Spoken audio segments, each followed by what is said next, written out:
Welcome to this explainer. All right, I want you to just picture this for a second. Imagine trading the absolute grind of the corporate rat race. The endless bumper-to-bumper traffic, the noise, the heavy city pollution, for a quiet, breezy, cliffside cafe up in the misty mountains.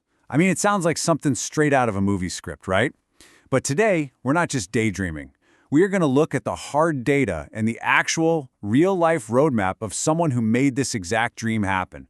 We're diving into the incredibly fascinating story of Radhika Shastri. We are going to reverse engineer her entire journey from a super stressful corporate life all the way to absolute mountain tranquility using the exact numbers and strategies that got her there. So for over 25 years, Radhika was just fully immersed in the corporate space. She spent the bulk of her career battling the daily hustle and bustle in Bangalore. But eventually she hit a tipping point. She realized she had actually built up enough savings and investments to finally break those shackles. And what's really truly fascinating here is just the sheer decisiveness of her pivot. She literally walked into her office one fine day, looked around, and simply said, "Hey, I don't want to work anymore." She chose freedom. But, and this is a big but, that choice wasn't some reckless, impulsive leap of faith. Not at all. It was backed by decades of meticulous preparation. Because the absolutely crucial foundation for all of this, a massive 10 crore rupee financial safety net. And honestly, this completely shifts the narrative, doesn't it? This isn't just an aspirational pie-in-the-sky daydream about dropping everything and running off to the hills. This is hard, undeniable, mathematical reality. Building a corpus of this magnitude is the invisible foundation that actually supports the idyllic, peaceful lifestyle she enjoys today. Without this number sitting securely in the bank, the dream just stays a dream. So to see how that safety net actually functions in real time, we have to look at her withdrawal strategy. From that 10-core corpus, Radhika only withdraws a specific portion of her returns. Specifically, she pulls out about 50 lakh rupees annually. This strategic, highly controlled withdrawal rate is exactly what funds her luxurious, quiet life in the mountains, guaranteeing she never needs to clock in to a corporate job again. It's the perfect balance and ensures her principal wealth stays healthy while fully sustaining her day-to-day lifestyle. Now, I know exactly what you're wondering right now.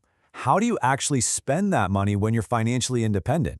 Let's break down that 50 lakh withdrawal. It's really interesting how it's allocated. 35% goes toward the day-to-day running of her home and paying her staff. Then, a massive 40% is dedicated strictly to travel. Because hey, retirement means you finally have the time to actually go out and see the world, right?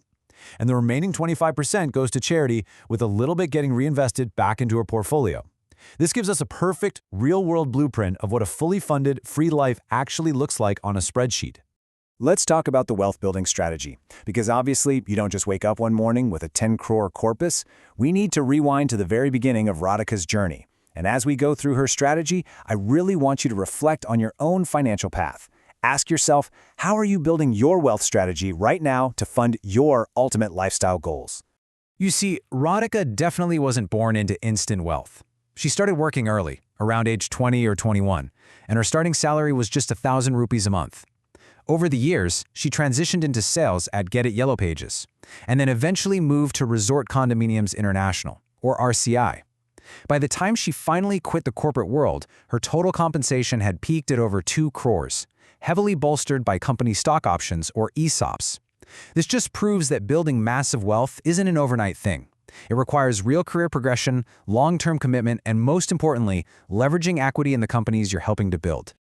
But here's the thing, a high salary alone just isn't enough. In her early days, she openly admits she really wasn't all that financially educated. She stuck to very conservative, low-risk options. We're talking gratuity, public provident funds, fixed deposits. The real game changer for her was bringing a professional financial advisor on board.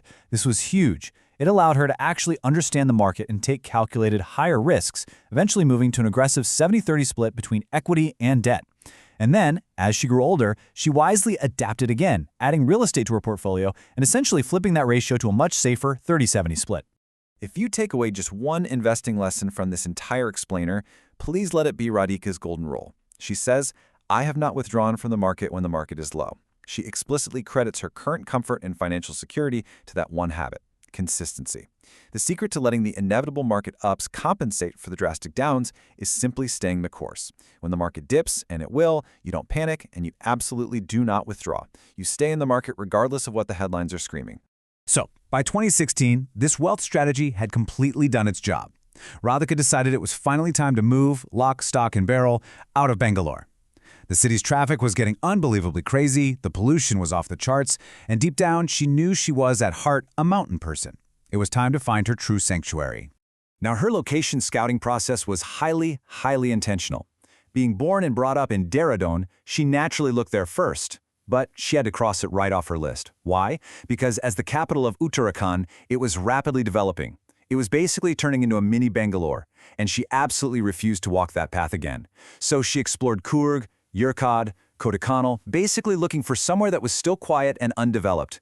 And finally, she found this sweet little spot in Coonoor, nestled right in the beautiful Nilgiri hills. And here is the literal price of admission for that mountain dream: 1.3 crore rupees. At the time, she actually considered this a premium price. She paid 1.3 crores for a house that, structurally speaking, was pretty terrible on the inside.